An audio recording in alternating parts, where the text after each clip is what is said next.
Two iconic forwards of the era who have had eerily similar careers. They have run in tandem 17 years out of the goal square. We're at 300-plus games, 750-plus goals, 3 premierships, powerhouses in terms of teams, powerhouses in terms of presence. Fan favourites, icons of their clubs. And on Friday night, they meet again. It may very well be the last time that they meet on the same field, which is not to prematurely pension anybody off, but it gives us a moment to glory in what has been. Jack Riewoldt, welcome. Jared, Robbo, how are we? Tom Hawkins, nice to have you here. Nice to be back down the highway. Good to see you, Tommy. Highway, up the highway. Up the highway. Well, you know what I mean. Yeah, okay. Everyone likes down the highway on the way home. Do you want to be controversial? Can I be controversial and ask you a controversial question? Who's been a better footballer? Oh, don't do this. You said you wouldn't do this, but anyway. I didn't say anything. I did not say. Well, shall we examine the facts? I'll tell you what, we're both ahead of you. Just. So, 2006 draft, you're a father-son, which skews it. Yeah. Debut within 7 weeks of each other, round 2, round 9. Games, 333, 335. It's uncanny how you have run in tandem from that. The longevity and the excellence that's been there is demonstrated here. 769 and 755. Who's got the... That's going to get tighter and tighter, I suspect. Oh, Premierships. Jerry, come on. Premierships in the here and the now as 2 dominant teams. Coleman medals. Yeah. How many? Got me there. 3 for Jack. 1 for Tom. Come on, Tom. But then it swings back the other way in all Australians. 5 and for all Tom. Australian Like captains. 5 Fine for wine at the Jack. end there too, eh? Look at that. 20, 20. BNFs. Oh, come To on, Tom. weigh that up. Disappointing. It's not a key point, isn't it? Club leading goal kicker, 11 each. It is uncanny. You could, and the funny thing is off-field. Married with 3 kids. I got that in there. And we've done the same as well. 2 boys. 2 girls and a boy. So it's been a great journey, and particularly like when you get so far on in your career, you love watching people that you got drafted with. So I've enjoyed watching you and your career and marvelled at the things you've done. So it's pretty cool to be in the same sort of conversation as you know, as in my eyes, one of the great forwards of the modern era. The feelings are certainly reciprocated. What I want to know is that why it's taken you 335 games to finally start to play at your best. You've 334, snagged 8, and it's taken you so long. Surely you could have got there a bit quicker.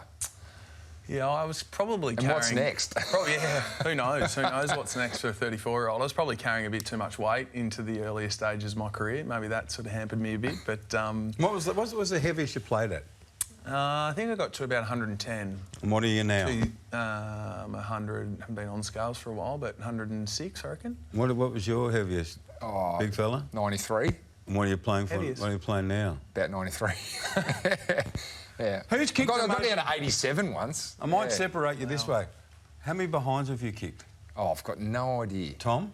No, I wouldn't know. Right, Max, get onto it, Max.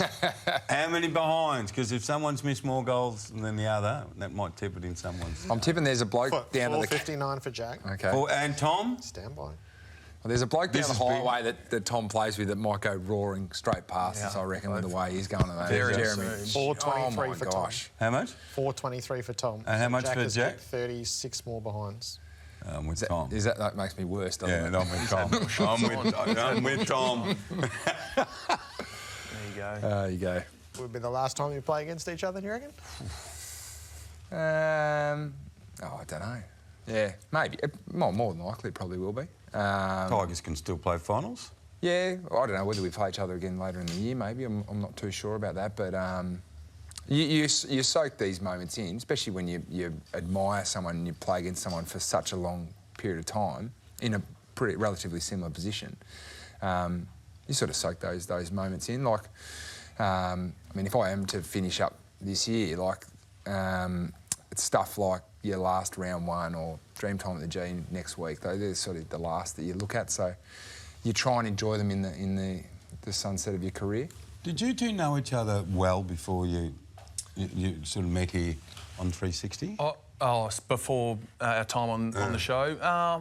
We've crossed paths plenty of times. But don't love each other like you No, I do. do. Oh, absolutely, yeah. Like I said, I love watching other people personally to learn, but just, I'm a football lover and I'm a key forward, and I think players that play in certain positions love watching other people go about the way that they play, and particularly, Jack's gifted in many ways, but he's not over 200 centimetres, and correct me if I'm wrong, but you're not lightning quick. Correct me if I'm wrong. Well, no correction needed. I said lightning. So I love that element. Like he's a gifted. He's a very smart player. Very smart player. Yeah. We've had sidekicks along the way too. I mean, we're obviously the Batman. We've had Robins. You had Joel, and I had Shane Edwards as well, both out of the same draft. So you always need a little Robin next to you. You were Batman? We're Batman, 100%. Key forwards, mate, come on. And then Tom and Jeremy come along and they have to be Robins. Yeah, good point. All right, so we're in really good hands, I feel, tonight. You are veterans of the game and have seen it all. So when the Tribunal tonight, I'm going to ask for the Van Rooyen incident to be played before you. The Tribunal finding is we also find that a reasonable player would have foreseen that in spoiling the way he did, it would have almost inevitably resulted in a forceful blow to Ballard's head. There's more here. He launched and extended his arm out and across Ballard's head. In those circumstances, and in light of the instructions given to the panel about the interpretation and application of Law 18.5, this was not permitted incidental contact. We find that Mr Van Rooyen was careless and he committed the offence of striking by a forceful blow to the head. The force of the blow was considerable. As reasonable players, do you think it was foreseeable and almost inevitable result that he was going to make a forceful blow to Ballard's head? No, I don't. I think that he's come back with the flight, tried to make a spoil because he's out of position, caught him with the sort of bicep area. A lot of those times when you're running back with the flight there, you're actually watching the eyes of the oppo to sort of try and get a bit of a general gist of where the ball's going to land. Coaches harp on to key forwards about making a contest. You don't need to mark the ball, you've just got to make a contest. And I think Jacob, is it? Young Jacob, he's tried to make a contest there. He's made a bit of a blue and made a contact, but I don't think he's gone out of his way to nuke him. And for me, like, there's two things. Like, he's actually got relatively close to the ball, so I feel, and he's running at top speed to get back there. I think sometimes the issue that we have with these sorts of things is when you slow them down to the nth degree, you can argue either side it looks bad. That's true. And you could say the same for Brad, and I've been in those positions where you're going to the Tribunal and your incident is being discussed, and it's really clear that maybe you shouldn't have done a certain thing in that slowed down piece of vision, but when you're out there playing, like you've got half seconds to make these decisions. So I think he can count himself pretty unlucky. So if it's upheld on the appeal, Jerry suspects that they will appeal this decision. If it's upheld, will it change in any way the way you two play the game? If a similar situation comes up, which happens a lot. People are under the high ball or under the ball, and you've got to run back or run in to compete and spoil. Will you change the way you play? Probably won't. No, I probably won't. And we look at the dangerous tackle one as an example. I think there probably just needs to be a little bit more clarification from the AFL in what we're trying to do, because players are finding themselves in these really precarious positions now. I know Brad's obviously got a week, but there's a lot of elements to the tackle itself. He's not forcefully. I don't think he's forcefully trying to put a bigger player into the ground to cause injury, and he gets his suspension off the back of the potential to cause injury too. So, when you get things like this that sort of sway the community, you need clarification. Has the Tribunal sort of Well, has the match review officer sort of become defunct now? Because I can't think of another year where we've had so many cases going to the tribunal. We're continually seeing David Zeta's face on 360. Yeah. But is there... No, I actually think it's the opposite. I think the MRO is doing the AFL's work of tightening things up and offering extra protection, and the clubs are pushing back against that. Unexpected suspensions and ones that they want to challenge. For the most part, the tribunal's been in lockstep with the MRO enforcing change. It's the legal jargon. I think we were discussing this upstairs, that you get in there, and I've been to tribunal once, Tom a few more times than me, which didn't get shown on the opening as well. Which Have you been suspended? Never. Tom? Oh, come on. I just want to ask you how many weeks. How many weeks have you been down? A lot of sometimes I feel like this could be you could have a round table discussion like this and come up with a fair and equitable solution. But a lot of the times you get caught up in legal jargon left, right and centre, where cases where we've sat here and thought, there's no way he's getting off. And sure enough, he gets off. And then we sit here tonight and go, there's no way he's getting suspended. And sure enough, Jacob Van Rooyen walks away with 2 weeks. So sometimes I feel like it's just a conversation around the table and go, right, what do we feel like? There's a crackdown Pub on test. head contact. It's as simple as that. Yeah, and these are former players who have made this decision tonight in what they believe happened. So 5-match losing streak snapped. What does that mean? Losing streak now 5 in a row. What does that mean? Just give me a précis of Geelong's form. We're certainly playing more consistent football. We were a bit wayward at the start of the year, and I think when you come off such a high level in the way that we ended last year, 16 consecutive wins, an expectation that you get out there and things click for long periods of last year. You know, we had a really strong pre-season. We had growth and development from players, but then, you know, we'd get out there and we'd be a touch frustrated that things weren't going the way we wanted. We knew if you look at season to season that we start to play our best football later in the year, and we just needed a bit more continuity together. We had some new faces.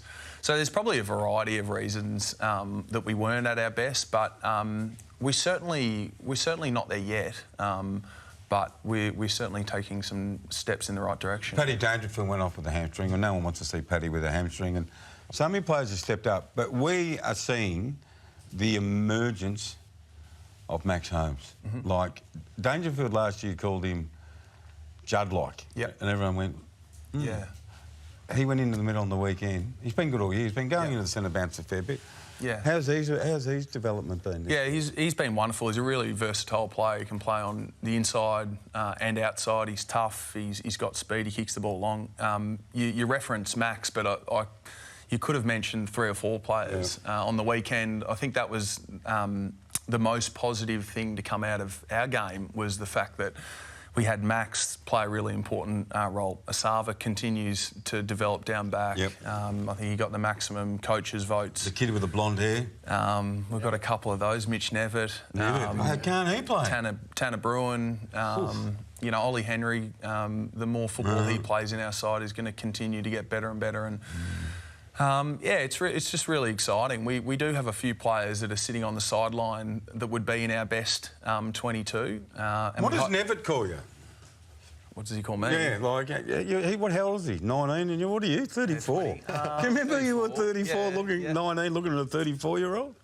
Yeah, I'm not sure. I'm not sure. Yeah, maybe Pops, maybe Dad. What did the kids call you? Old man. That's what they call me a fair bit. Yeah. Do they really? I heard old fart. Yeah, no, that's what they call you. They wanted me to let you know. We're all a bit suspicious of West Coast form, but did that serve you well on Saturday? Well, we won, so that certainly serves us well. It breaks the streak of losing, which I mean is hard to sometimes do, that momentum. So good for the group to have a win. Clearly, we're not where we thought we would be or where we would like to be. But I mean, a fantastic challenge against last year's premiers. Coming up on a Friday night on a big stage, we've had a bit of recent history. When I say a bit, we've had a lot of recent history, the two clubs, and have both been relatively successful over the last sort of 6 years for us and 12 years for Geelong.